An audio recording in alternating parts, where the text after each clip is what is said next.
दोस्तों नमस्कार। दोस्तों Ricky Chaddha astro heater channel से ऐसा बहुत बार होता है कि हम एक किसी ग्रह की दशा या अंतरदशा का इंतजार करते हैं ये सोच करके कि आने वाली जो दशा है या अंतरदशा है वो हमारे लिए बहुत शुभ रहेगी, क्योंकि हमने लग्न चार्ट में या नवमांश में देखा कि वो ग्रह एक अच्छी पोजीशन में बैठा है। लेकिन हुआ क्या?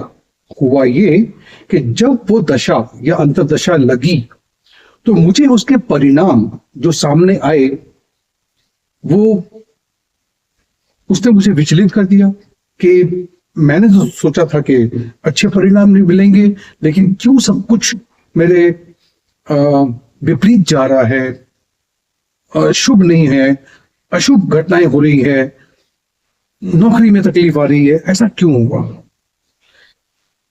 देखिए,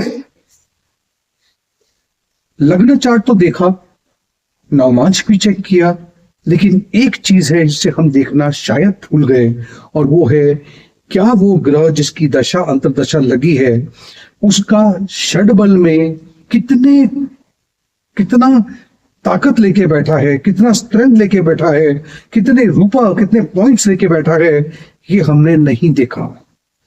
ये देखना अति आवश्यक है। और आज मैं बात करूंगा कि वैदिक एस्ट्रोलॉजी में षडबल किसे कहते हैं।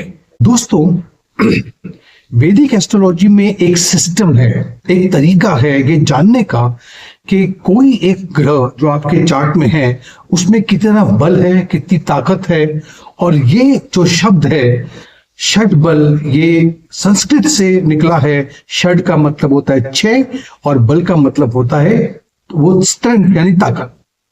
षड बल का मतलब होता है वो छह चीजें, छह ताकत क्या वो एक किसी ग्रह को मिल रही है, और क्या वो ग्रह अपनी दशा अंतरदशा में एक ज्योतिष को बताता है कि ये सेहत को लेकर के, करियर को लेकर के आपको क्या फल देने जा रहा है।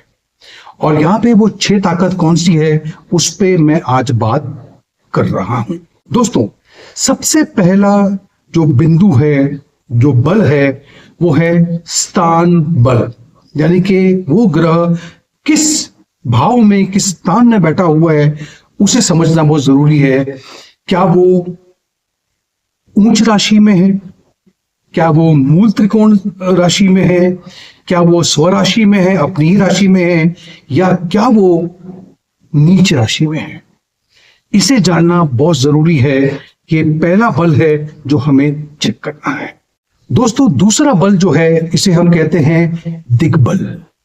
दिग्बल का मतलब होता है कोई एक ग्रह आपकी कुंडली में जिस दिशा में बैठ जाए उसके हिसाब से, दक्षिण हो, उत्तर हो, कौन सी दिशा में वो बैठा हुआ है, उससे पता लगाया जा सकता है कि उसे कितना बल प्राप्त है। जैसे कि गुरु और बुध आप हमेशा देखोगे वो ईस्ट डायरेक्शन में हमेशा बल प्राप्त कर लेते हैं। वहीं पे मंगल आप देखोगे तो दक्षिण में मंगल 10वें घर में बहुत स्ट्रांग होते हैं, और वहीं पर दिग्बली होते हैं सूर्य 10वें भाव में, क्योंकि वो साउथ की डायरेक्शन है।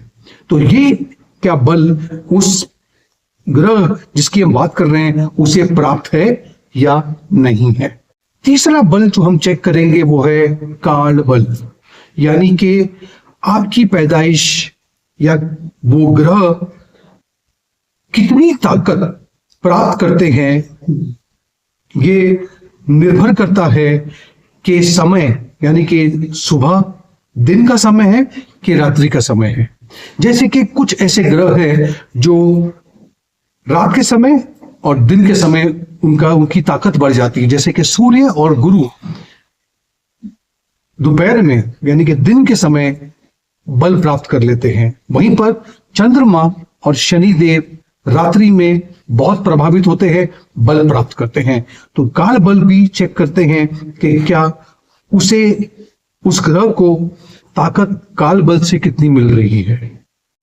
चौथा बल जिसकी मैं बात करूंगा वो है चेष्टा बल, यानी कि कोई भी ग्रह उसकी गति, उसका आगे बढ़ना किस तरह से है, उससे पता लगाया जा सकता है कि उसे कितना बल प्राप्त है। ये कहा जाता है कि वो सभी ग्रह जो वक्री होते हैं उसे ताकत मिलती है, और वो ग्रह जो मार्गी हैं या फिर स्थायी है, वो ग्रह की ताकत वक्री ग्रह से कम होती है। तो हमें यह देखना होता है चेष्टा बल में कि क्या वो ग्रह जिसकी हम बात कर रहे हैं उसकी जो मूवमेंट है, उसकी जो गति है, क्या वो वक्री है, मार्गी है या वो स्थायी है। पांचवा बिंदु या पांचवा वो बल जिसे हम छठ बल में देखते हैं उसे कहते हैं नैसर्गिक बल, जहां पर हर एक ग्रह की अपनी एक कार्य तत्व है, अपनी एक ताकत है। जैसे कि सूर्य को ले लीजिए, सूर्य क्या है, आत्मकारक है। वो आपकी सोल को यानी आपकी आत्मा को बताता है, वो आपके ताकत को, पावर को बताता है, वो सेल्फ एक्सप्रेशन को बताता है। उसी तरह से चंद्रमा कुछ चीजों को रिप्रेजेंट करता है, मंगल है, बुध है, गुरु है, शुक्र है या फिर शनि है। हमें देखना होगा कि नैसर्गिक बल उन्हें कितना प्राप्त हो रहा है षड बल में। अब बात करते हैं सबसे आखिरी बल की, जिसे हम कहते हैं दृग बल। इसमें कोई एक ग्रह पे किस ग्रह की दृष्टि पड़ रही है, क्या वो शुभ ग्रह है, क्या वो पापी ग्रह है, दृष्टि से पता लगाया जा सकता है कि उस एक ग्रह को जिसकी हम बात कर रहे हैं उसे कितनी ताकत प्राप्त हो रही है, कितनी स्ट्रेंथ प्राप्त हो रही है, और उसी के मुताबिक वो ग्रह अपनी दशा अंतर्दशा में काम करेगा। उसे कितने पॉइंट्स मिले हैं उस पर वो काम करेगा।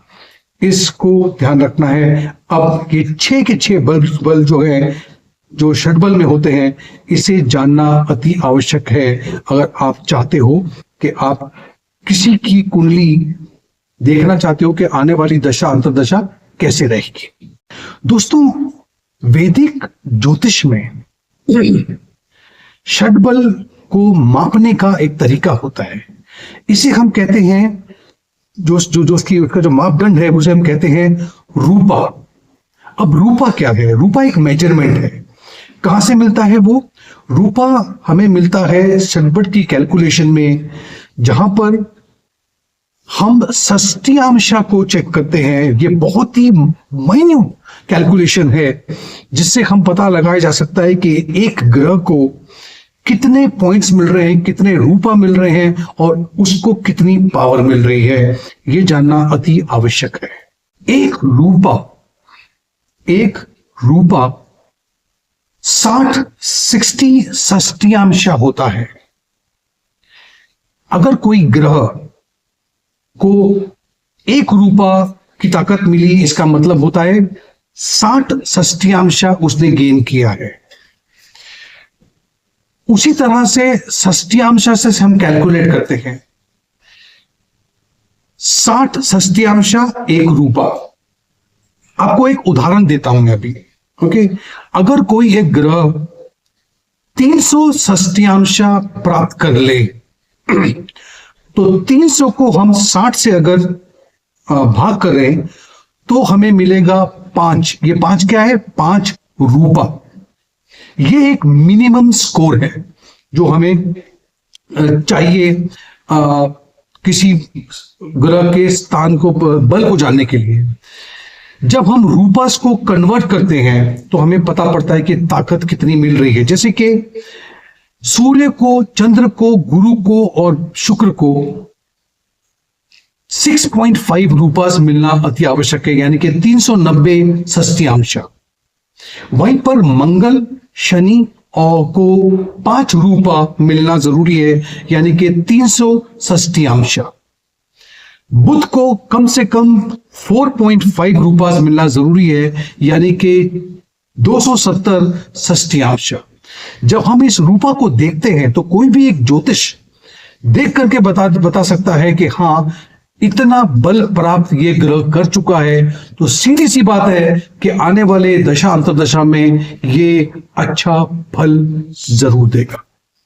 तो दोस्तों, ये था मेरा एक विश्लेषण षड बल के ऊपर, और कैसे आने वाला कोई एक दशा अंतरदशा आप किसी ग्रह की षड बल में ताकत, स्ट्रेंथ देख करके बता सकते हो कि आने वाली दशा कैसे रह सकती है।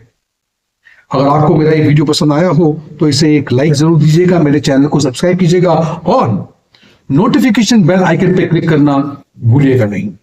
Thank you.